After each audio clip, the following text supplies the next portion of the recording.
Mursalin wa ala alihi wa sahbihi ajma'in. Mari para jemaah sekalian, kita akan memulai pengajian kita. InsyaAllah akan kita bahas tentang adab-adab pada waktu membaca Al-Quranul Karim. Bismillahirrahmanirrahim. Al-Quran merupakan kalamullah, firman Allah Subhanahu wa ta'ala. Yang kata Rasulullah sallallahu alaihi wasallam, afdalu ibadati ummati tilawatul Quran.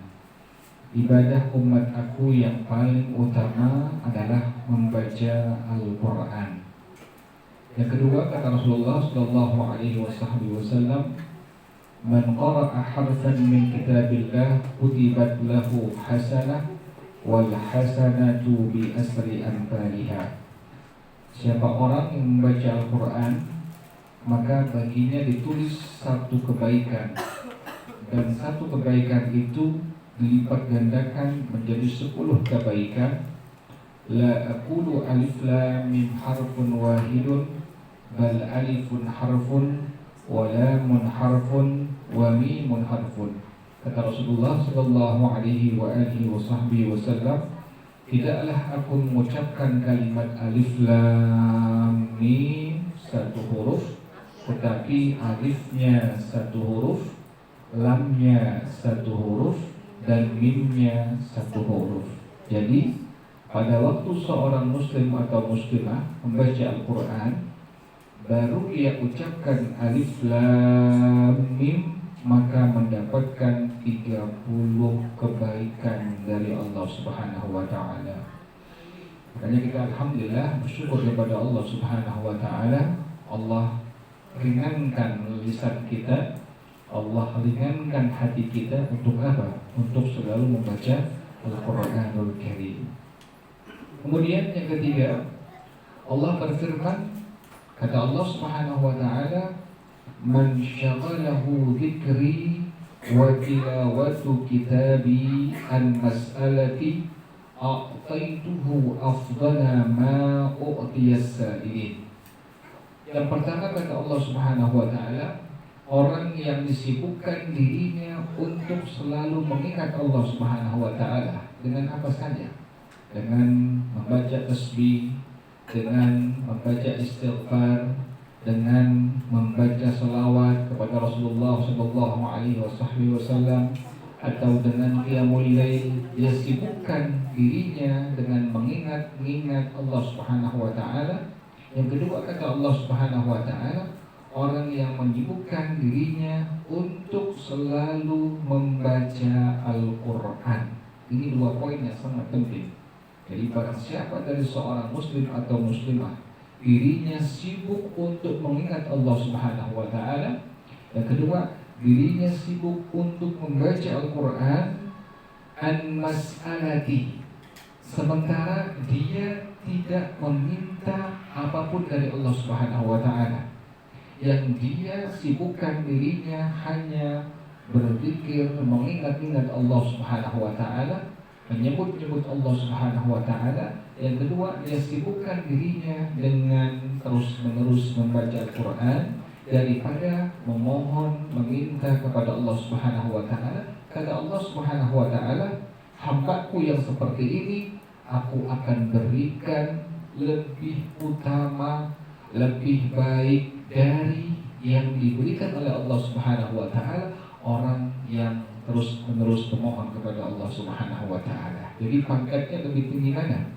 Lebih tinggi orang yang menyibukkan dirinya dengan mengingat Allah, menyebut Allah, dan orang yang membaca Al-Quran. Dan ada orang yang mohon kepada Allah, ya Allah, ya Allah, ya Allah. Ada orang yang pertama, tadi dia sibukkan dirinya dengan mengingat Allah, membaca tasbih, membaca istighfar, membaca salawat, bahkan dia membaca Al-Quran. Kata Allah Subhanahu wa ta'ala, aku berikan yang lebih utama, yang lebih baik daripada yang aku berikan kepada orang-orang yang meminta kepada aku.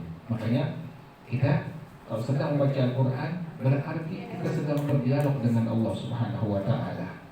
Kita membaca Al-Quran berarti kita sedang bercakap-cakap dengan Allah Subhanahu wa taala.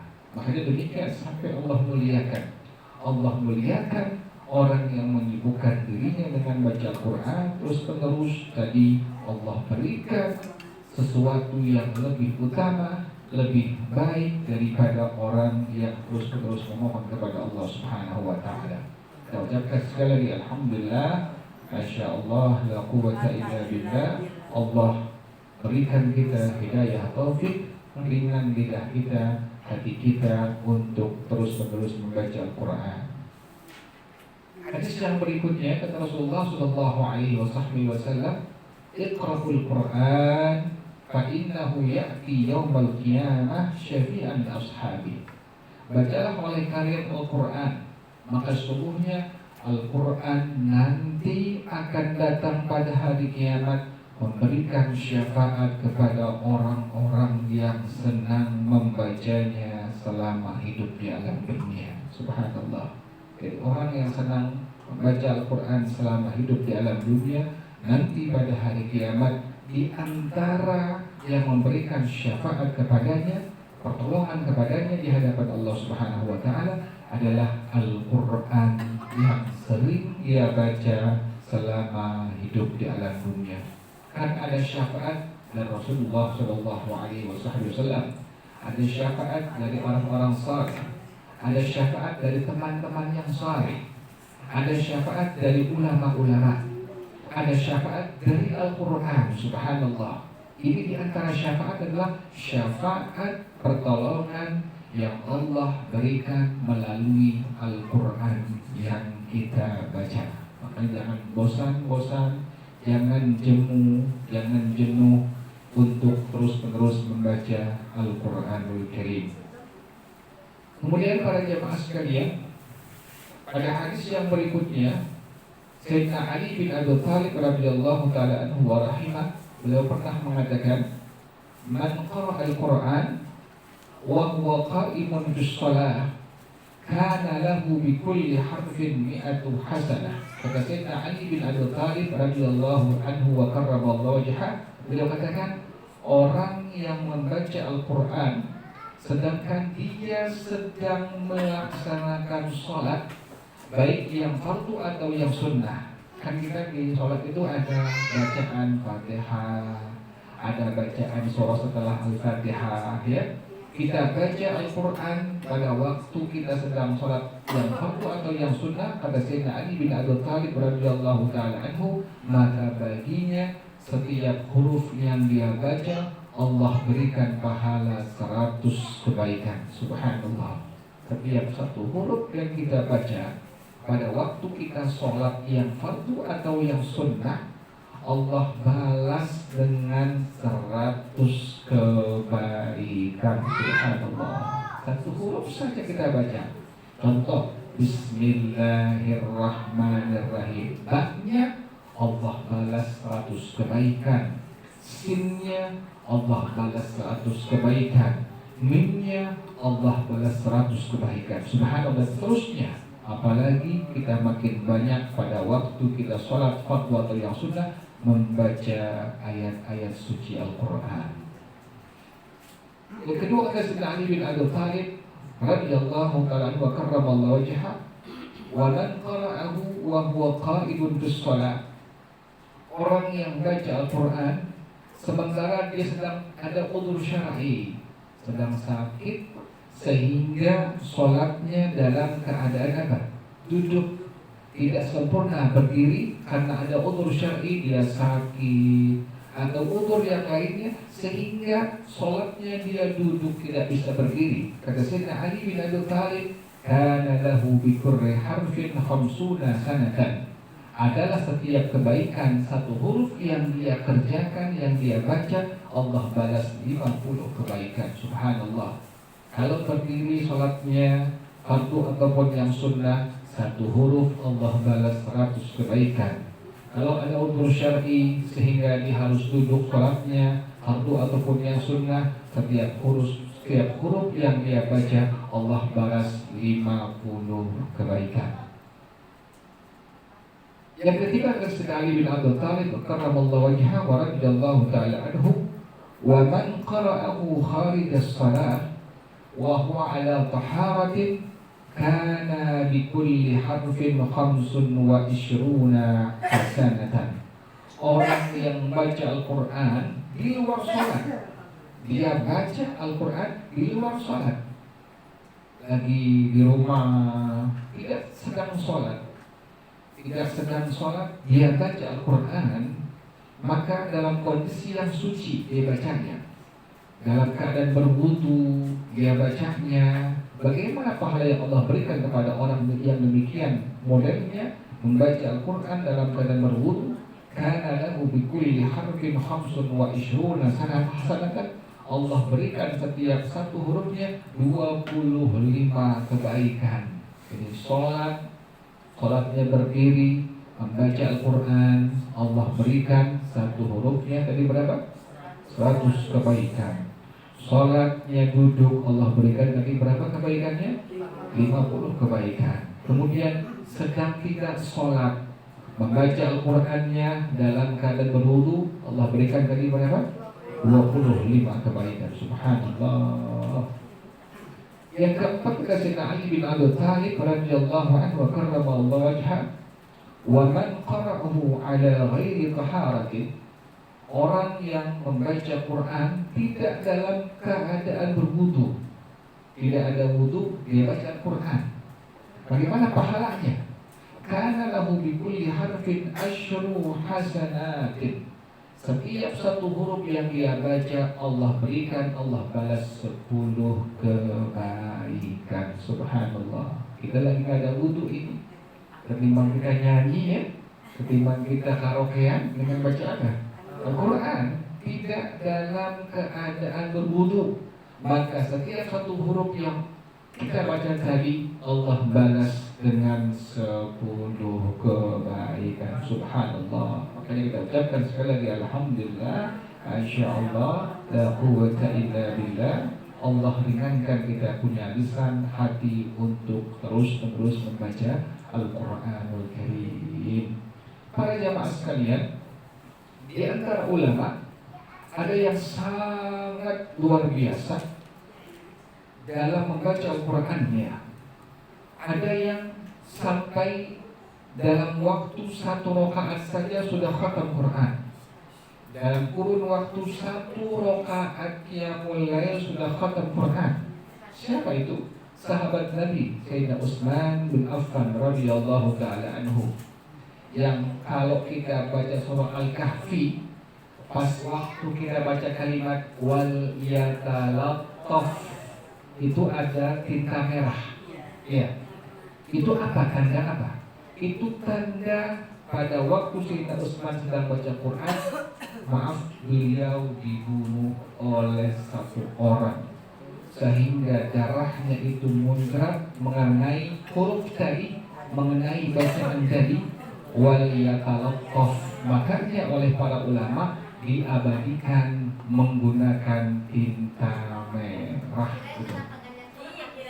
Nah, itu merupakan tanda abadi dari para ulama yang mengabadikan tanda bahwa Sayyidina Utsman dulu pernah dibunuh sampai darahnya mengenai kalimat tadi wal yatalattaf. Jadi Sayyidina Utsman bin Affan radhiyallahu taala anhu, beliau itu 1 rakaat sholat sudah apa tadi? Sudah khatam Quran. Subhanallah. Berarti kan luar biasa cepatnya, durasinya, itu keberkahan umur yang Allah berikan kepada beliau. Di antara para ulama ada yang sampai sehari itu sampai 8 kali khatam Quran. 8 kali khatam Quran dalam sehari semalam. Pagi, siang, sore 4 kali khatam Quran. Kemudian sampai malam 4 lagi khatam Quran. Sehari semalam sudah bisa khatam Quran sebanyak 8 kali. Subhanallah. Ini menunjukkan umur yang Allah berikan keberkahan dari itu ulama. Kemudian di antara para ulama, siapa nama beliau? Al-Imam Ibnul Kathir Al-Misri rahimahullah. Itulah ulama yang sehari semalam bisa khatam Quran sampai 8 kali. Kita alhamdulillah sebulan sekali ya sudah bisa apa? Khatam Quran. Alhamdulillah, karena sehari kita baca 1 juz, berarti sebulan 30 hari sudah khatam Quran. Alhamdulillah ya Allah, masih bisa khatam Quran dalam sebulan sekali. Di antara para ulama ada yang bisa khatam Quran berapa kali?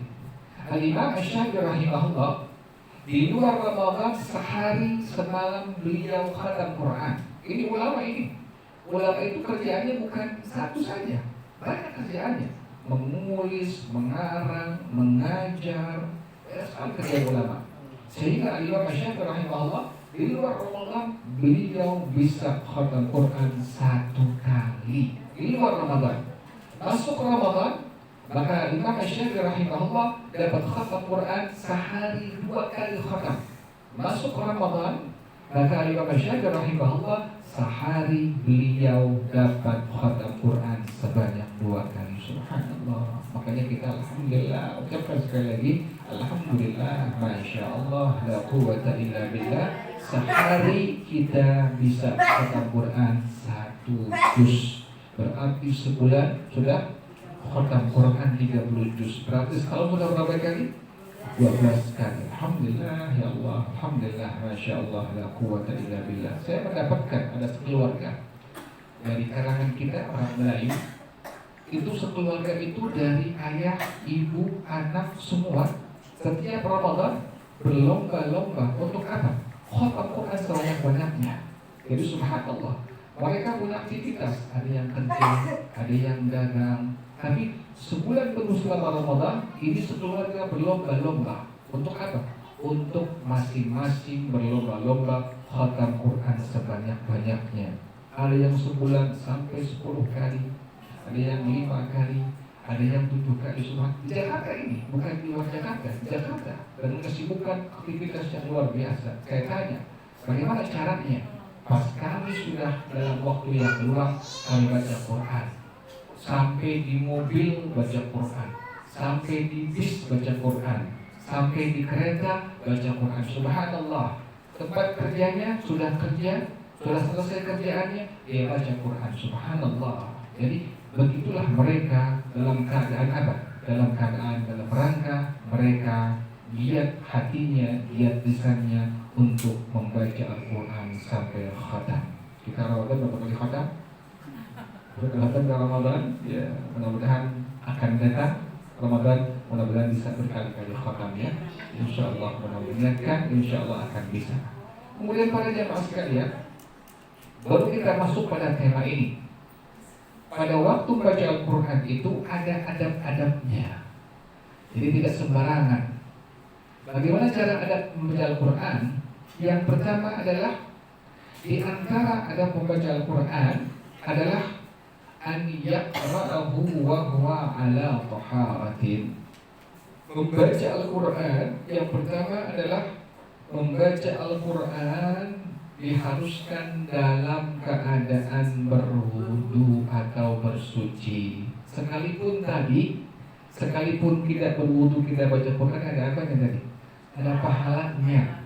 1 huruf masya Allah berikan 10 kebaikan. Tapi alangkah lebih baiknya, alangkah lebih bagusnya setiap kali baca Al-Quran kita dalam keadaan berwudu. Itu adab yang pertama. Adab yang kedua, wa an la yamassahu illa tahiran. Al-Quran tidak boleh disentuh kecuali hanya bagi orang yang dalam keadaan berwudu. Jadi nggak boleh megang Quran, nggak boleh bawa Quran kecuali kita sudah dalam keadaan berwudu. Itu yang kedua adabnya. Adab yang ketiga kata para ulama adalah disunnahkan untuk an yastawiya li qira'atihi qa'idan in kana fi ghairi shalah wala muttaki'an. Disunnahkan seseorang itu membaca Al-Quran jika dalam keadaan tidak sholat. Disunnahkan adabnya adalah dalam keadaan duduk dan tidak bersandar, tidak nyender baca Qurannya ya. Jadi kalau tidak sedang sholat, maka sunnah adabnya itu baca Qurannya dalam posisi kita duduk dan tidak bersandar dengan apapun. Jadi jangan cari tiang ya, jangan cari tembok ya. Sunnahnya demikian. Kalau kita dalam keadaan sehat afiat, dalam keadaan kita sehat afiat, maka disunnahkan tadi membaca Qurannya bahwasanya dalam keadaan duduk dan tidak bersandar dengan suatu apapun. Kenapa? Iya, nggak apa-apa kalau itu, kalau ada udur tidak apa-apa. Kalau ada udur syar'i misalnya sakit atau ada masalah yang lainnya tidak apa-apa. Tetapi kalau kita udur syar'i, lebih bagusnya kita dahulukan adabnya, yaitu dalam membaca Al-Quran dalam posisi duduk, kemudian posisi kita tidak dalam keadaan bersandar dengan benda apapun. Kemudian adab yang berikutnya adalah al-yalbasa thiyab at-tajammul. Disunnahkan kita menggunakan baju yang bagus, bukan yang baru, tapi yang apa? Yang bagus. Usahakan warna putih. Usahakan warna putih. Tapi kalau tidak ada, yang penting baju yang bagus kita pakai, kita pergunakan, bukan yang baru. Tetapi disunnahkan kita menggunakan baju yang bagus. Kalau perempuan yang rapi ya, pakai, kalau bisa pakai apa? Pakai mukena atau pakai hijab seperti itu. Rapi, kemudian bagus. Kenapa demikian disunnahkan seperti itu? Waktu baca Al-Quran disunnahkan adab kita untuk menggunakan, memakai baju yang bagus. Li'annahu munajin rabbahu. Karena itu orang sedang bermunajat kepada Allah Subhanahu wa ta'ala. Jadi waktu kita baca Quran, kita sedang bermunajat, sedang memohon, sedang berdoa kepada Allah Subhanahu wa ta'ala. Makanya di antara para ulama demikian. Mereka tidak sering memohon kepada Allah, tapi sering apa? Baca Qurannya. Baca Quran itu luar biasa, diperbanyak volumenya. Sampai tadi ada yang sampai khotam, sampai sehari itu bisa 8 kali. Ada yang sehari sekali, ada yang sehari sampai 2 kali, ada yang satu rakaat sudah ada, sudah khotam Quran. Kenapa demikian? Karena orang yang membaca Quran sesungguhnya dia sedang bermunajat kepada Allah Subhanahu wa ta'ala. Kemudian yang berikutnya adalah adab membaca Quran adalah an yastaqbila al-qiblata li qira'atihi. Disunnahkan adab kita untuk menghadap ke arah kiblat. Sunnahnya demikian. Jadi sembahyang tadi menghadap ke arah kiblat, membaca Quran tadi pahala sangat besar pun disunnahkan waktu membaca Al-Quran posisi kita duduk tidak bersandar dan disunnahkan untuk menghadap ke arah kiblat, disunnahkan seperti itu. Apalagi adabnya, adab yang berikutnya adalah disunnahkan untuk an yumsika anil qiraah tidak ada adab. Disunnahkan bahwasanya seseorang itu dia tidak meneruskan bacaan Qur'annya apabila sedang menguap. Jadi kalau lagi menguap jangan apa? Jangan baca terus, jangan. Oh, banyak seperti itu ya. Sebenarnya diam dulu, berhenti dulu. Setelah sudah menguap selesai dan sunnah menguap, kita tutup mulut kita. Boleh menggunakan perut telapak tangan atau menggunakan punggung telapak tangan. Boleh seperti ini. Kanan atau kiri diperbolehkan, disunnahkan. Jadi waktu kita muap, sunnah kita tutup. Boleh dengan tangan yang sebelah kanan, boleh punggung telapak tangan, boleh perut telapak tangan, boleh kanan, boleh kiri. Kemudian disunnahkan membaca kalimat A'udzu billahi minasyaitonir rajim. Kenapa demikian? Waktu kita muap, setan berlomba-lomba memasuki rongga mulut kita. Kalau sudah masuk, maka setiap ibadah kita akan digoda, akan diganggu, bahkan dikurangi oleh kerjaan setan tadi. Maka sunnah demikian, waktu kita menguap, tutup mulut kita, boleh menggunakan tangan sebelah kanan atau sebelah kiri, boleh menggunakan punggung telapak tangan atau perut telapak tangan, kemudian sambil membaca kalimat tadi apa? A'udzu billahi minasyaitonir rajim. Jadi waktu kita menguap, bacaan Quran kita berhenti dulu. jangan dilanjutkan. Setelah sudah selesai menguap, baru kita kembali membaca Al-Quran kita. Saya mendapatkan ada orang yang waktu ibadah haji itu kita baca Quran tidak berhenti dibaca. Subhanallah. Jadi orang-orang sibuk berbagai macam zikir, dia Quran dibaca. Lagi tawaf baca Quran, lagi sa'i baca Quran. Subhanallah. Dimanapun dia ada, pasti tangannya pegang Al-Quran. Subhanallah. Saya tanya, Bapak enggak baca zikir-zikir yang lain? Tidak. Kenapa demikian? Karena dengan baca Quran ini yang paling utama yang Allah lebih senangkan di situ. Subhanallah. Jadi setiap kali ibadah haji umrah pasti yang dilakukan Al-Quranul Karim. Subhanallah. Jadi sungguh luar biasa. Tidak apa-apa. Ya. Kemudian para jemaah sekalian, adanya apa lagi? Pada waktu kita baca Al-Quran, wa an yaqra'ahu ala tu'ulatin wa tartil. Disunnahkan adabnya membaca Quran dengan tenang dan dengan tartil, tidak tergesa-gesa. Baca Qurannya dengan tenang dan dengan tartil, tidak tergesa-gesa. Jangan cepat-cepat baca Qurannya, jangan tergesa-gesa baca Qurannya, jangan sampai pada akhirnya makhrajnya tidak pas. Yang pada akhirnya panjang pendeknya tidak diperhatikan. Yang pada akhirnya tajwidnya diabaikan. Ini yang tidak diperbolehkan pada waktu membaca Al-Quran. Makanya adabnya adalah tadi, membaca Al-Quran adabnya kita harus tenang. Kemudian harus tertil baca Qurannya. A'udzu billahi minasyaitonir rajim. Bismillahirrahmanirrahim. Amma yatasaalun 'anil naba'il 'azim alladzi hum fihi mukhtalifun. Kalla saya'lamun, thumma kalla saya'lamun. Alam naj'alil arda mihada wal jibala autada. Apa lagi?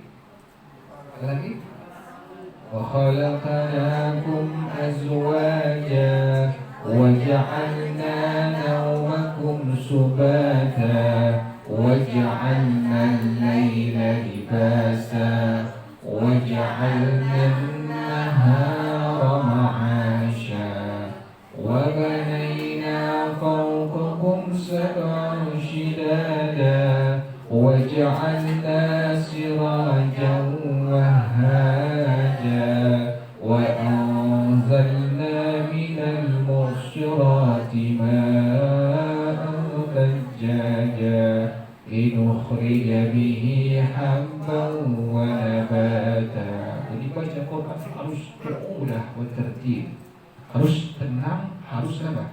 Dibaca tertil, tidak boleh tergesa-gesa. Kenapa demikian? Karena kita sedang bermunajat kepada Allah Subhanahu wa Ta'ala. Kita saja ngomong dengan orang tua kita, bicara dengan misalnya atasan kita, atau berbicara dengan pejabat, harus apa? Harus tenang, harus tidak tergesa-gesa. Kan demikian. Apalagi ini kita sedang berbicara, sedang berdialog, sedang bercakap-cakap, sedang bermunajat dengan siapa? Dengan Allah Subhanahu wa Ta'ala. Maka tadi menghadap ke arah kiblat, pakai baju yang bagus. Kalau sedang muat dulu, berhenti baca Qurannya. Setelah selesai menguap, baru kita teruskan baca Quran. Nah, adab yang berikut tadi, baca Quran sunnahnya dalam keadaan tenang dan sunnahnya dalam keadaan tartil. Tadi bacaan Quran tartil seperti itu contohnya. Kemudian para jemaah sekalian, apalagi sunnahnya? Sunnahnya adalah wa an la yatruka sahifata manthuratan idza wada'aha. Jangan dibiarkan lembaran Al-Quran berceceran. Jangan membiarkan lembaran Quran berceceran maaf sampai taruh di bawah lantai. Tidak diperbolehkan kita adabnya. Ini kan Quran kalamullah. Ini firman Allah Subhanahu wa taala. Jangan taruh di bawah. Terus bagaimana? Taruh Quran itu seperti ini, ada mejanya. Jadi mejanya itu lebih dari maaf kaki dengkul kita di atasnya. Kalau sekarang ini lekar itu, lekar alhamdulillah lekar ya. Meja Quran itu di bawah sekali. Nah pada akhirnya sejajar dengan apa? Dengan dengkul dengan kaki. Makanya dibangun seperti ini meja Qurannya, lekar Qurannya. Kenapa demikian? Karena yang seperti ini sudah ukuran yang standar. Bagaimana standarnya? Di atas apa? Di atas kaki kita, di atas dengkul kita. Jadi jangan biarkan Quran itu ada bertebaran, berjejeran, ada di bawah. Kalau kita melihat ada Quran, maaf ya, kadang-kadang suka ada buat gorengan, kadang-kadang saya lihat, oh ini orang nggak tahu apa gimana. Pas kita lihat kok ada di gorengan atau ada di mana, dia lembarannya lembaran ulangan sekolah misalnya. Pas lempengan ada pelajaran misalnya agama ya, kemudian mungkin dikiloin, ini nggak tahu pedagang. Ada bacaan Quran yang disangka bahasa Arab biasa. Pas saya lihat ini Al-Quran. Tuh, tidak diperbolehkan seperti itu. Jadi Al-Quran jangan sampai berceceran, apalagi sampai diletakkan di bawah. Yang sering kejadian ini, kalau ada diselenggarakan misalnya tahlilan, selamatan atau haulan, kan surah Yasin itu suka diapakan? Dibagi-bagi itu Quran itu hukumnya. Kemudian setelah selesai dibaca, orang itu kan semua mengerti. Kadang-kadang ada orang yang taruh di mana? Bawah letakkannya kadang-kadang. Jadi yang punya rumah, yang punya acara, hendaknya lebih bagusnya persiapkan meja yang lebih tinggi seperti ini. Persiapkan. Selesai sudah Qurannya dibaca, surah Yasinnya dikumpulkan kembali, taruh di tempat yang tinggi tadi. Kenapa demikian? Karena adabnya tidak diperbolehkan Al-Quran itu atau lembaran-lembarannya ada di bawah lantai atau di sajadah atau di karpet atau di permadani. Angkat lebih tinggi dari kaki kita. Sunnahnya demikian, adabnya demikian. Dimohon diperhatikan seperti itu. Kita harus lebih mengerti. Apabila ada orang yang taruh Quran di bawah, kita informasikan dengan bijak, dengan lemah lembut. Maaf Bapak Ibu, saya pengen ambil Qurannya, pengen saya taruh di atas ya. Makanya kita kalau menemukan ada tempat-tempat menaruh Al-Quran di masjid musola, pasti tempatnya dia apa? Apa rendah? Pasti tinggi. Kita lihat, oh tinggi-tinggi. Di Madinah itu kan tinggi-tinggi semua itu. Di Mekah juga sangat tinggi-tinggi. Tidak ada yang di mana? Tidak ada di Mekah, tidak ada. Kalau kita pernah haji umrah, yang di Mekah, yang di Madinah, semua tempatnya tinggi-tinggi. Atau masjid-masjid yang sekitar Masjid Haram Mekah, Madinah, itu tempatnya tinggi-tinggi semua Quran. Kenapa demikian? Karena adabnya Al-Quran tidak boleh ditaruh di bawah, di lantai, di sajadah, di karpet. Kenapa demikian? Karena Al-Quran adalah kalamullah, firman-Nya Allah Subhanahu wa taala. Kemudian para jamaah sekalian, adabnya apa lagi? Bahwasanya adab yang berikutnya adalah wa an la yad'a fawqahu syai'an min al-kutubi hatta yakuna abadan 'aliyan 'ala sal-kutub. Al-Quran ditaruhnya selalu di tempat yang paling atas. Ini ada buku bacaan, ada kitab agama, ada kitab fikih, ada kitab tauhid, ada kitab akhlak. Al-Quran taruhnya di bagian paling atas. Tumpukan paling atas itulah Al-Quranul Karim. Jadi jangan sampai Quran di mana? Qurannya di bawahnya. Makanya saya kalau lagi ke masjid saya lihatin itu mimbar kadang-kadang DKM suka taruh Qurannya nggak sesuai dengan urutannya. Kadang-kadang ada kertas undangan di atas apa? Al-Quran. Saya suka pindahin itu. Jadi nggak boleh. Harus Al-Quran harus ada di mana tadi? Harus paling atas kita meletakkan Al-Quran. Tidak diperbolehkan ditaruh pada bagian bawah atau bagian tengah. Harus adabnya Quran ada ditaruh di bagian paling atas sekali. Makanya kita kalau sudah lihat, oh iya benar urutannya. Jadi Quran dulu yang paling atas, baru bawahnya kitab-kitab yang lainnya. Kemudian para jemaah sekalian, adabnya apa lagi? Adabnya adalah kita disunnahkan untuk bersiwak terlebih dahulu. Sunnahnya kita bersiwak.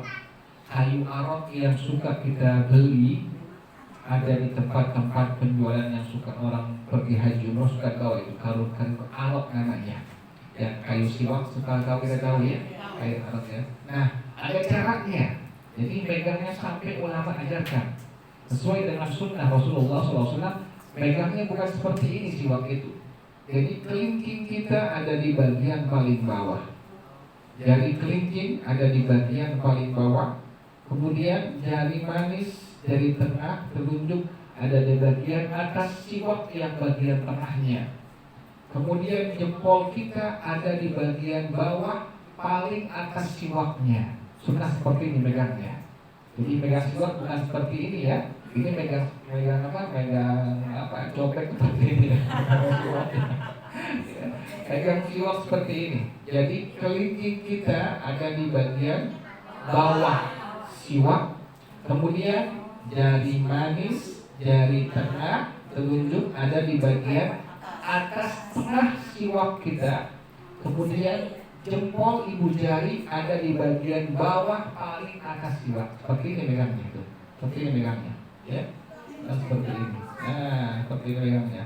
Nah, kemudian sebelum kita bersiwak, maka kita niat terlebih dahulu. Hati berbicara nawaitu sunnatal istiyaq. Hati berbicara dengan kalimat nawaitu sunnatal istiyaq.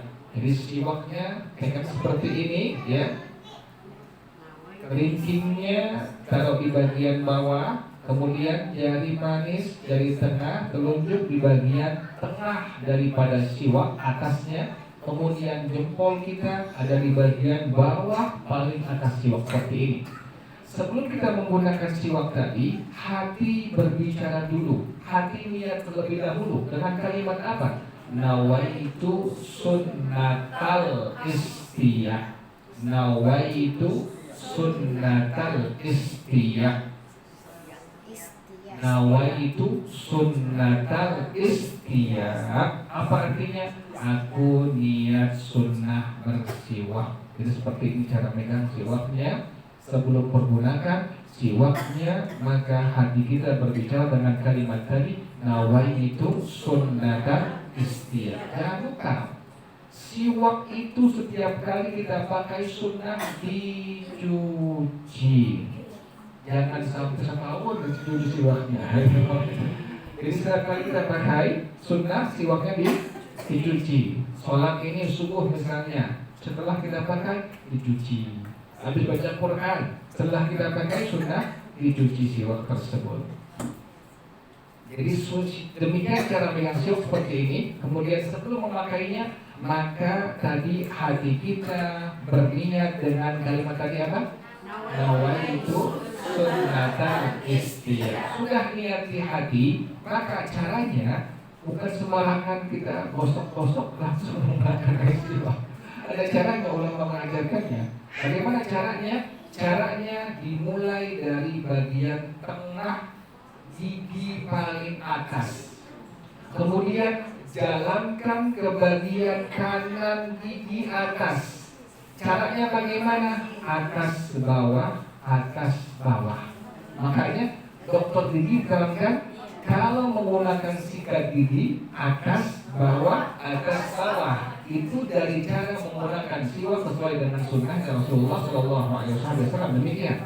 Caranya adalah dimulai dari, sekali lagi saya ulang, dari gigi bagian paling atas tengah, jalankan sampai ke kanan bagian atas. Pelan-pelan, atas bawah sampai di ujung. Kemudian balikan kembali sama dengan seperti tadi, atas bawah, atas bawah, atas bawah, sampai bagian tengah lagi atas.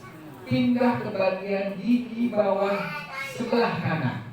Sama caranya, atas bawah, atas bawah, atas bawah, sampai di ujungnya balikan lagi sama seperti tadi, atas bawah, sampai ke bagian tengah, berpindah ke bagian gigi atas, baru bagian sebelah atas, sebelah kiri, sama dengan cara tadi. Setelah sudah selesai atas sebelah kiri, pindah ke bagian atas bawah daripada sebelah kiri kita. Itu cara menggunakan siwak ya. Jadi bukan seperti itu yang kita lihat orang-orang seperti itu caranya, bukan. Jadi ada caranya. Caranya tadi atas bawah, atas bawah, atas bawah. Jadi bukan asal gosok aja ya. Ada caranya, asal gosok aja. Ada caranya.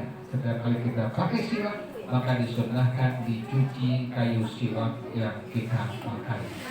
Jadi sebelum baca Quran, sunnah kita tadi untuk menggunakan kayu siwak. Kemudian para jamaah sekalian, apalagi adabnya dari para ulama mengatakan bahwasanya disunnahkan kita untuk antaku nal qira'atu fi mawdi'in mawzifin mukhtarin.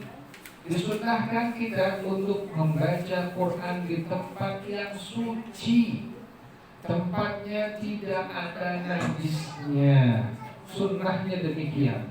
Makanya para ulama ada yang mengatakan sangat dianjurkan membaca Al-Quran di dalam masjid atau musola atau langgar atau surau. Jadi afdalnya, paling utamanya, paling bagusnya membaca Al-Quran tadi di tempat yang suci, yaitu di masjid, musola, surau, langgar. Di rumah apakah diperbolehkan? Ya, diperbolehkan. Kenapa demikian? Kata Rasulullah SAW, janganlah kalian menjadikan rumah kalian seperti kuburan-kuburan. Ini merupakan anjuran agar rumah kita selalu dibacakan Al-Quran. Jadi jangan sampai rumah sepi, atau yang ada cuma apa? Nyanyian-nyanyian yang tidak ada manfaatnya. Jadi sunnahnya demikian, setiap hari baca Quran. Tadi afdalnya adalah di masjid, di musola, surau, langgar, tapi disunnahkan juga dibaca di rumah-rumah kita. Kemudian para jamaah sekalian, sunnahnya apa lagi? Bahwasanya disunnahkan pada waktu kita membaca Al-Quran adalah sunnahnya dibaca Al-Quran tersebut jangan di pasar-pasar. Sunnahkan Al-Quran anda yaqra'a fil aswaq wala fi mawadhil lagwi wal lagwi wa badba'ish syubahat. Al-Quran adabnya tidak dibaca di pasar-pasar. Jadi jangan dibaca di pasar. Di pasar tempatnya apa? Tempatnya jual beli, bukan tempat baca Quran. Jadi ya boleh, kalau di pasar ada masjidnya, ada musolahnya, ada langgarnya, ada suraunya, silahkan diperbolehkan. Kita masuk ke masjid yang ada di pasar, kemudian kita baca Quran, maka dapat adabnya, dapat sunnahnya membaca Al-Quran di tempat yang bersih, yaitu afdalnya adalah masjid, musola, surau atau langgar. Jadi jangan di pasarnya ya. Jangan waktu kita dagang lagi sepi baca apa? Quran, jangan. Ganti aja, bukan nggak boleh. Dan bagusnya baca zikir saja. Baca sholawat, baca istighfar, baca tasbih. Jadi kalau di pasar bukan nggak boleh baca Quran. Sunnahnya, adabnya tidak dibaca Al-Quran pada waktu kita ada di pasar. Biasanya ada orang yang punya toko di pasar, ada tempat-tempat warung di pasar, lagi sepi nih. Lebih bagusnya adabnya Al-Quran jangan dibaca. Baca saja zikir yang lain. Ada zikir yang lain. Baca selawat terbanyak, baca istighfar, baca tasbih. Kecuali tadi Bila di pasar ada masjidnya, di pasar ada musholahnya. Kita pengen baca Quran ini, langsung kita masuk ke musholah, masuk ke masjid. Untuk apa? Untuk mendapatkan adab sunnah membaca Al-Quran tadi. Sunnahnya Al-Quran tidak dibaca di pasar-pasar atau tempat-tempat keramaian. Misalnya di mana? Di pantai, misalnya, atau di Ancol misalnya, ya, keramaian. Dan baca Quran, baca zikir saja. Ya, jadi sunnahnya demikian. Iya. Nah, jadi kalau pengen dibaca di Ancol cari masjidnya, dari musholahnya. Di Ancol cari masjidnya, dari musholahnya. Saya kan di toko dagang, karena sepi gak ada orang daripada ngelamun bengong ya. Jadi kan di situ taruhin Al-Quran sih, baca Al-Quran aja. Di pasar tadi. Iya di toko. Iya sama. Jadi lebih bagusnya baca zikir dan Quran. Kalau pengen baca Quran juga, bacanya dari masjid, dari musholah yang ada di pasar. Jadi bukan haram, bukan. Hanya sebatas makruh saja. Adabnya kita membaca Al-Quran tidak di pasar-pasar. Kan tokonya ada di pasar. Ya, seperti itu. Jadi kalau pengen kita baca Quran, kosong kayak waktunya, anak kita suruh jaga toko atau karyawan jaga toko, kita pergi ke mana? Masjid, musholah untuk membaca Al-Quran. Kalau pengen di toko, baca zikir saja, baca istighfar diperbanyak, baca selawat diperbanyak, baca tasbih diperbanyak. Demikian adabnya pada waktu kita membaca Al-Quran. Kemudian yang berikutnya adalah ألا يتخذ الصحيفة إذا بليت ودرست وقاية للكتب فإن ذلك جفاء عظيم ولكن يمنع بالماء.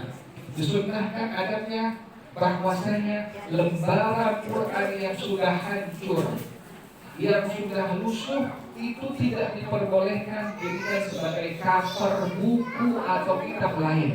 Tidak diperbolehkan. Ini adalah lembaran Quran sudah jelek, sudah lusuh, jangan dijadikan sebagai cover dari kitab atau buku-buku bacaan. Tidak diperbolehkan seperti itu. Bahkan kalau sudah hancur bagaimana? Dihapus tintanya menggunakan air. Ini cara pertama. Kalau bisa kita menggunakan air, hapus tintanya. Jadi jangan dibuang sembarangan ke tempat sampah, jangan. Kenapa demikian? Ini hukumnya masih Al-Quran. Kalau tidak bisa menggunakan air, tintanya kita hilangkan, maka dibakar saja. Bukannya setelah dibakar sudah menjadi abu, kemudian dipendam di dalam tanah.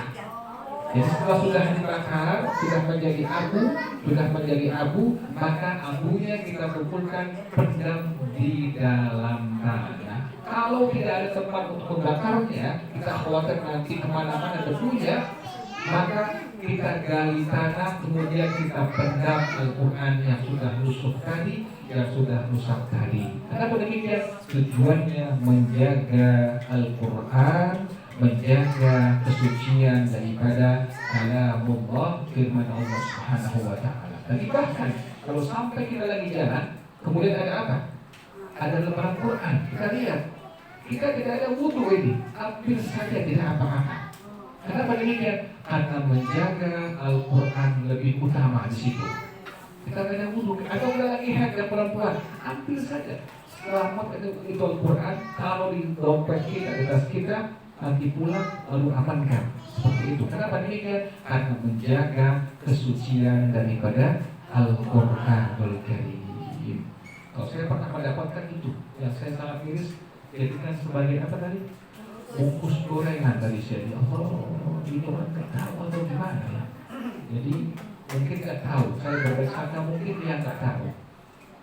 Jadi Al-Quran demikian adabnya tadi, tidak diperbolehkan Al-Quran bila sudah rusak jadikan sebagai cover dari buku bacaan atau kitab-kitab yang lain. Saya pernah Ustaz, Al-Quran 1 RW kebanjiran kan 3 meter. Al-Qurannya saya kumpul lubang dengan Iya, tidak apa-apa. Tidak apa-apa dikubur ya. Itu lebih bagus seperti itu ya. Jadi jangan sampai Al-Quran itu sampai berkejaran sampai kemana-mana ya, seperti itu bagus seperti itu. Kemudian para jamaah sekalian, sunnahnya Al-Quran itu adalah disunnahkan wala fi mawdi'i najasatin wala ala mawdi'in yuta'u. Tidak diperbolehkan Al-Quran tadi ditaruh di tempat yang ada najisnya. Jangan ditaruh Al-Quran di tempat yang ada najisnya. Maaf nih, kalau bikin undangan pernikahan, mohon jangan ditulis surah ayat dari surah apa? Rum. Jangan ditulis Al-Qur'annya. Jangan ditulis ayat Al-Qur'annya. Sama dengan kalimat Assalamualaikum, jangan menggunakan bahasa Arab. Sama dengan kalimat Bismillahirrahmanirrahim, jangan menggunakan bahasa Arab. Kenapa demikian? Tidak semua orang itu mengerti. Bahkan ada orang setelah baca Quran, setelah membaca undangan, ada Bismillahnya menggunakan bahasa Arab, ada Assalamualaikum menggunakan bahasa Arab, ada ayat surah Ar-Rumnya menggunakan bahasa Arab, dibuang di tempat sampah. Ini sering kejadian seperti itu. Kenapa demikian? Tidak diperbolehkan. Pertama, itu hukumnya sudah menjadi al-mushaf, sudah menjadi Al-Quran.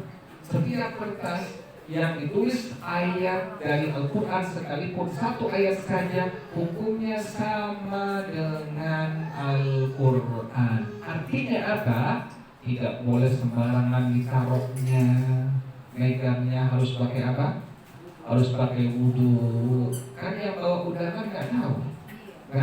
Kadang-kadang yang bawa undangan sembarangan bawanya. Padahal ada ayat surah Ar-Rum di sana ditulis. Kemudian ada kalimat Bismillahirrahmanirrahim. Itu menggunakan bahasa. Maka kita yang sudah mengerti bikin undangan pernikahan atau yang lainnya, Bismillahnya menggunakan bahasa Indonesia saja. Assalamualaikumnya menggunakan bahasa Indonesia saja. Kemudian ayat surah Ar-Rumnya artinya saja, tidak perlu ditulis bahasa Al-Qurannya atau bahasa Arabnya. Kenapa demikian? Tadi kita sama-sama khawatir setelah orang baca undangan langsung dibuang di tempat sampah. Jadi demikian, ini sebagai satu mengingat saya untuk para jemaah sekalian seperti itu. Karena Al-Quran tadi tidak diperbolehkan diletakkan di tempat yang ada najisnya.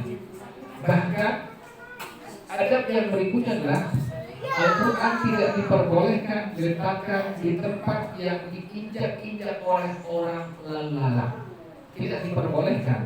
Makanya tadi jangan naruh Al-Quran di bawah, tidak diperbolehkan. Jangan taruh di sajadah, jangan taruh di karpet, jangan taruh di permadani. Jadi Al-Quran taruh di bagian paling. Jadi kalau kita sudah pernah haji umrah, tahu kita di Nabawi, di Haram Mekah, itu Al-Quran ada di mana? Di rangkas semua, di atas semua, tidak ada di bawah Quran itu. Di rangkas semua, di atas semua. Kita pengen baca, kita ambil. Setelah kita baca, taruh lagi di sana. Itu dirangkas semua, tapi tidak ada kita menemukan Al-Quran ada di bagian yang paling bawah. Jadi sunnahnya demikian, bahwasanya Al-Quran jangan ditaruh di tempat yang diinjak-injak oleh orang yang lewat atau lalat.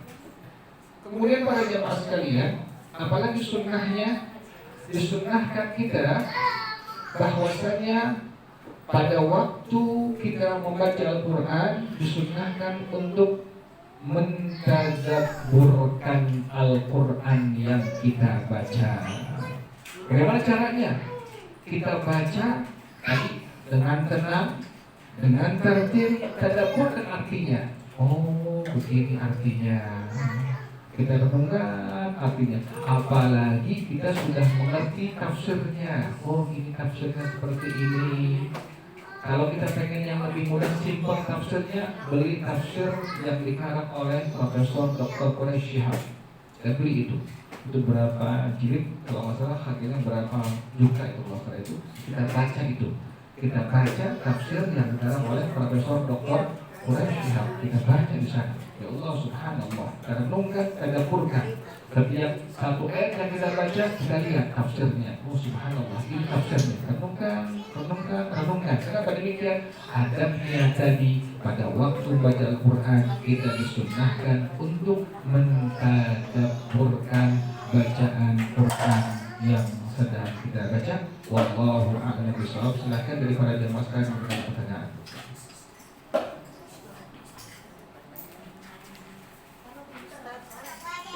Boleh dipotong, Ustaz? Iya silakan. Assalamualaikum warahmatullahi wabarakatuh. Waalaikumsalam warahmatullahi wabarakatuh. Selama ini saya sering melakukan ketika membaca Al-Quran itu sesudah sholat wajib, tapi selalu saya taruh di atasnya itu Papuan. adalah bantal. Iya.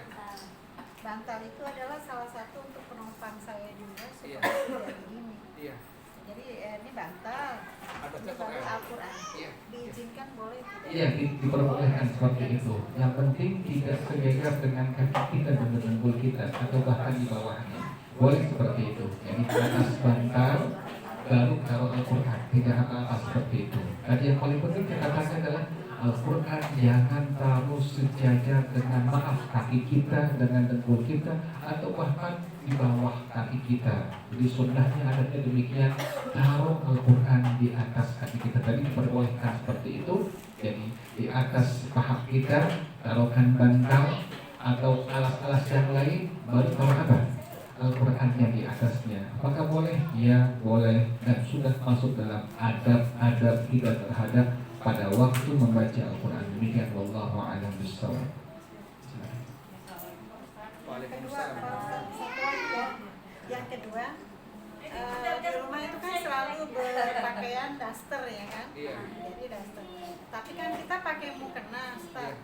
Itu diizinkan. Ya tidak apa-apa. Yang penting kita pakai baju atau pakai mukena yang bagus. Tidak apa-apa.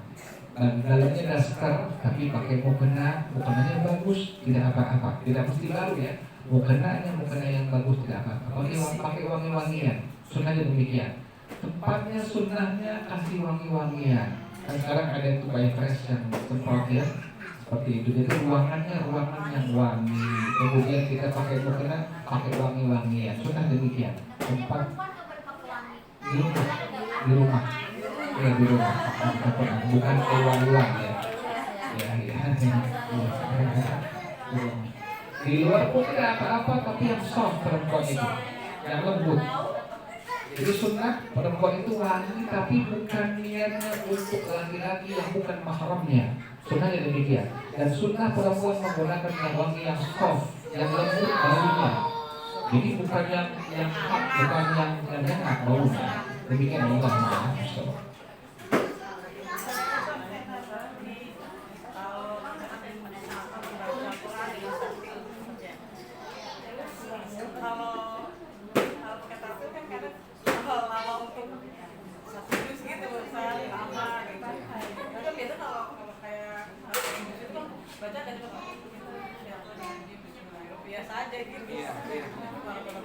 Iya.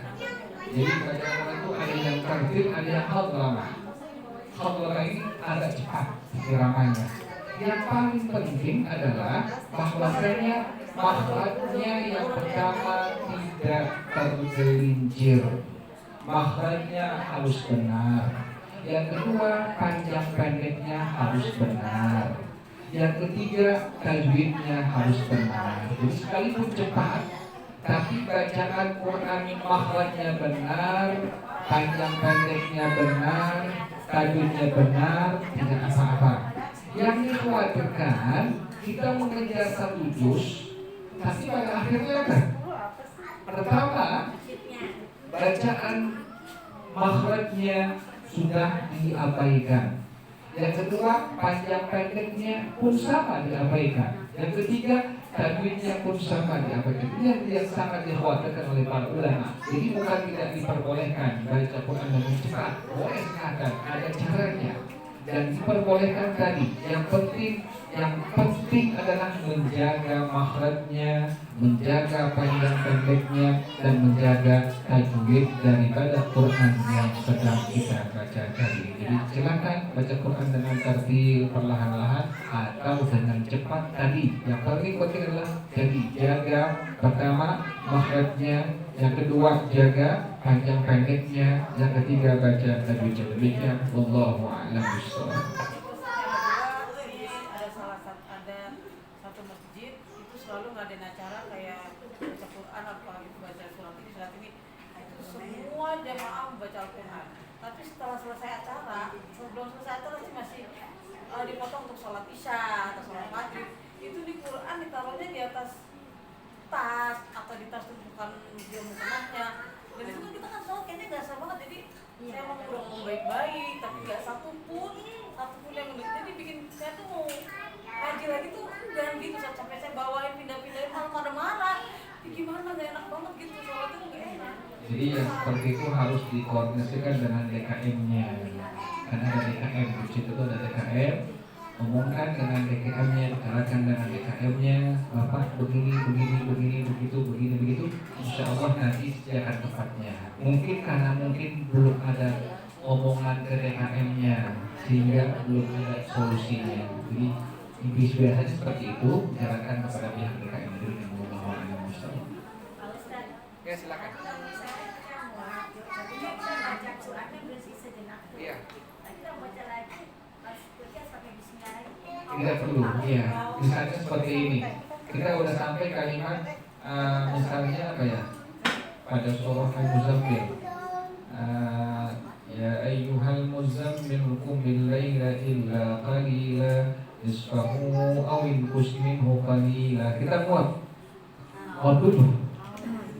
Pas baca lagi auzid alaih, muat lagi. Baru kalimat auzid alaih, muat lagi. Berhenti dulu. Ulang lagi dari kalimat auzid alaihi, tapi tidak perlu membaca kalimat bismillahnya. Auzid alaihi warattilil qur'ana tartila, seperti itu. Allah a'lam bishawab. Ya silakan. Waalaikumsalam. Ustaz, itu buku berjanji itu termasuk apa yang disunahkan kita harus taruh di paling di atas atau bagaimana? Iya. Ada Itu ya. terus itu Ustaz, apa? Kita kan sudah dibagikan tuh apa? Selawat-selawat barang kita laminating tuh. Itu apakah kita juga harus sesuai dengan adab Quran? Bagaimana Ustaz? Jadi yang pertama adalah paling tinggi adalah Al-Quran. Di bawahnya baru kitab tafsir, kitab hadis, kitab selawat. Tadi itu Ghazali termasuk kitab selawat itu. Karena dalamnya ada selawat, kalimat ya Rabbi sholli ala Muhammad, ya Rabbi sholli alaihi wasallim, atau selawat-selawatan yang dilaminatif. Itu selawat semua. Taruhnya di bawah Al-Quran. Sama taruhnya, tidak diperbolehkan kalau di bawah. Kenapa demikian? Itu bentuk pujian kepada siapa? Kepada Rasulullah SAW. Jadi taruhnya jangan taruh di bawah. Kemudian adabnya bagaimana? Cara Al-Quran. Ini saya sampaikan lagi. Adabnya disunnahkan memegang Al-Quran atau kitab-kitab yang baik pada agama menggunakan tangan sebelah kanan. Menggunakan tangan sebelah kanan. Jadi bukan tangan sebelah kiri. Sunnahnya yang baik-baik menggunakan tangan yang sebelah kanan. Kitab hadis pegang menggunakan tangan sebelah kanan. Kemudian kitab fikih pegang menggunakan tangan sebelah kanan. Dan kitab-kitab yang lainnya yang baik pada agama maka disunnahkan, dianjurkan dipegang menggunakan tangan sebelah kanan. Apalagi Al-Quran. Al-Quran bila kita pegang maka sunnahnya pegang menggunakan tangan sebelah kanan. Untuk yang buruk-buruk baru tangan sebelah. Demikian wallahu a'lam bishawab.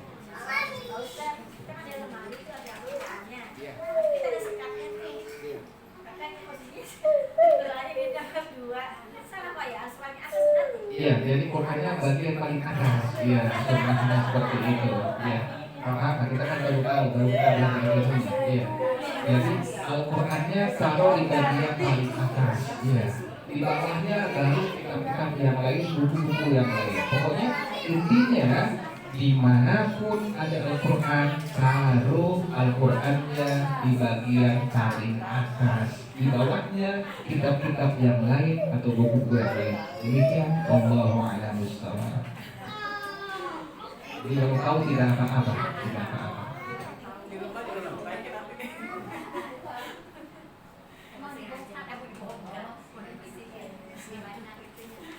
Hari ini Mas Santi kita beresin. Ada Ustaz itu siwak kan emang harus dipotong-potong dulu biar dia mugar atau memang dia mugar sendiri? Dipotong-potong dulu sih, dikacak-kacak kalau dikacak-kacak dulu, biar ada megarnya. Dan siwak itu sunnahnya jangan lebih dari 1 jengkal. Sunnah siwaknya tidak lebih dari 1 jengkal. Jadi sunnah demikian. Pada waktu kita mulai siwak, jadi siwaknya tidak lebih dari 1 jengkal.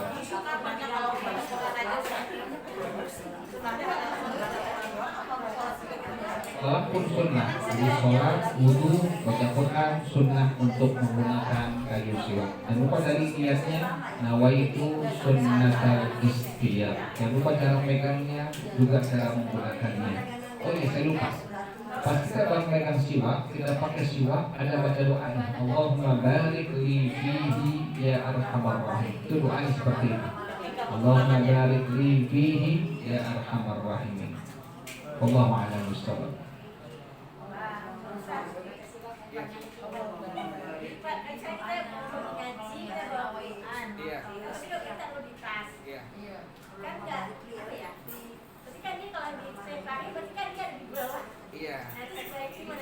Kalau kita punya orang tua dulu, Quran seperti ini pegang. Dulu kita yang kecil itu belajar seperti ini pegangnya Quran. Jadi kalau kita belajar yang bergerak terus seperti ini. Bukannya tidak boleh, artinya kalau bisa upayakan kita pegang tasnya itu, kalau bisa Qurannya itu ada di bagian atas, kalau bisa seperti itu. Ya. Jadi kita taruh gelas ini atas bagian depan kita, begitu dulu kalau bisa seperti itu. Atau ada orang yang bawa Quran, kemudian Qurannya menggunakan tas gendong, itu lebih aman lagi. Iya, tas gendong itu. Ya. Ya, jadi Qurannya di atas adanya, bukan ada di bawah ketiak kita, ada di atas. Ya. Makanya anak-anak belajar itu biasanya kalau disuruh sama gurunya, tolong Qurannya ditaruh di tas yang di bawah di gemblok, ya. Nah, seperti itu. Jadi Qurannya ada di bagian paling atas. Demikian. Allahu a'lam bishawab. Siwak itu satu itu dipakai berapa lama? Iya, sama dengan sikat gigi.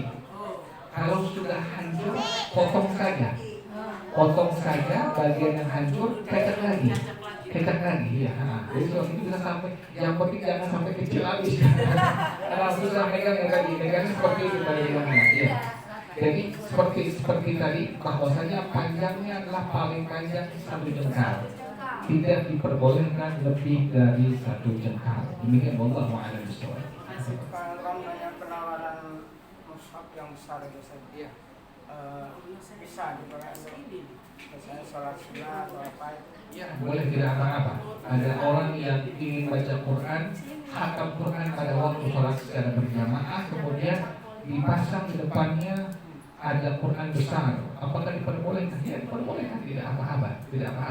Itu lebih afdal. Sekalipun orang yang sudah hafal Quran, itu sunnahnya adalah Qurannya pada waktu dibaca dilihat Qurannya. Kenapa demikian sudah dilihat? Karena ada pahala membaca, ada pahala memandang, melihat Al-Quranul Karim. Subhanallah. Kalau kita sudah hafal Quran, itu lebih utamanya, lebih bagusnya Quran kita baca, kemudian kita tetap memegang, memandang Al-Quran tadi. Kenapa demikian? Di sana ada pahala lebih dari Allah Subhanahu wa taala. Pertama kali bacaan Quran kita ada pahala dari Allah Subhanahu wa taala. Yang kedua kali apa? Pahala memandang, melihat per huruf-huruf dari Al-Quran. Sampai ada orang yang sangat yakin dengan hadis Rasulullah SAW. Rasulullah SAW khairul dawa Al-Quran. Obat terbaik adalah membaca Al-Quran. Makanya para sahabat itu kalau sedang sakit, mereka pasti baca Quran. atau dibacakan Al-Quran. Subhanallah. Jadi obat yang terbaik adalah membaca Al-Quran. Demikian, wallahu a'lam bishawab. Ya. Untuk gigi gerahamnya gimana, Pak? Ke belakang kita sampai sini. Oh, gigi geraham bawahnya bisa diituin ya? Iya. Ke atasnya ada, yang bagian atas saja ya. Iya. Oh, di dalamnya berarti nggak usah. Nggak usah ya. Jadi atas saja. Ini penggunaan siwak, subhanallah. Kegunaan siwak diantaranya yang paling utama adalah mempermudah keluarnya roh dari jasad seorang muslim atau muslimah. Itu yang paling utamanya. Paling pentingnya adalah orang yang sering menggunakan kayu siwak, insya Allah kata Rasulullah SAW, ruhnya akan sangat gampang mudah untuk keluar dari jasadnya. Subhanallah. Makanya kita temukan ada orang yang saleh atau perempuan yang salehah meninggalnya mudah. Subhanallah, dengan cara yang mudah Allah ambil ruhnya. Kenapa demikian? Kita berbaik sangka kemungkinan dia sering menggunakan kayu siwak. Dengan demikian Allah a'lam bishawab. Dan siwak itu dipergunakan di antaranya adalah memperkuat kita, memperkuat gigi kita. Jadi subhanallah, saya menemukan ada orang tua di daerah saya, usia sudah mencapai 80 tahun, giginya masih awet, masih putih. Subhanallah. Saya tanya, ini gigi asli. Kemudian saya tanya, apa kiatnya, apa resepnya? Apa dia bilang? Pertama, ya mulia, tidak pernah tinggal. Yang kedua, baca Quran. Yang ketiga, kayu siwak dipakai setiap kali dia baca Quran atau sholat. Giginya sudah tua, tidak tanggal. Subhanallah. Masih apa? Masih utuh. Gigi asli. Subhanallah. Tidak ompong. Allah a'lam bishawab.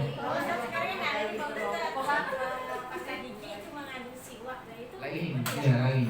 Kalau bisa pakai siwaknya. Sekarang ada pasta gigi mengandung kayu siwak. Iya. Tapi itu lain, sudah ada kandungan zat lainnya. Iya, ada kandungan macam-macam zat.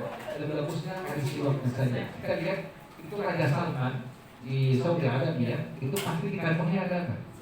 Kayu siwak gitu. Dia selalu taruh siwak di kantong saku atasnya. Kita lihat, subhanallah. Jadi tak pernah hilang siwaknya. Demikian wallahu a'lam bishawab. Ada lagi? Silakan kita mas sekalian. Tidak ada? Tutup dengan Al-Fatihah. A'udzubillahi minasyaitonir rajim. Bismillahirrahmanirrahim. Alhamdulillahirabbil alamin arrahmanir rahim maliki yaumiddin. Iyyaka na'budu wa iyyaka nasta'in. Ihdinas siratal mustaqim. Shiratal ladzina an'amta 'alaihim ghairil maghdubi 'alaihim waladdallin. Amin. Bismillahirrahmanirrahim. Alhamdulillahirabbil alamin. Hamdan yuwafi ni'amahu wa yukafi'u mazidah. Ya Rabbana lakal hamdu kama yanbaghi li jalali wajhika wa li 'azimi sultanik. Subhanaka la nuhsi thana'an 'alaika anta kama athnayta 'ala nafsika falakal hamdu hatta tarda wa lakal hamdu idza radita wa lakal hamdu ba'da ridha. Allahumma salli wa sallim ala sayyidina Muhammad wa ala ali sayyidina Muhammad. Ya Hayyu ya Qayyum ya Badi'as samawati wal ard. Allahumma hdina bihudak waj'alna mimman yusari'u fi ridhak wa la tuwallina waliyan siwak wa la taj'alna mimman khalafa amraka wa asaq. Hasbunallah wa ni'mal wakil wa la hawla wa la quwwata illa billahil aliyyil azim. Rabbana taqabbal minna innaka antas samiul alim wa tub alaina innaka antat tawwabur rahim. Rabbana atina fid dunya hasanah wa fil akhirati hasanah wa qina adzabannar. Ya dzal jalali wal ikram ya arhamar rahimin. Kita bersama-sama Rabbighfirli wa liwalidayya warhamhuma kama rabbayani shaghira. Rabbighfirli wa liwalidayya warhamhuma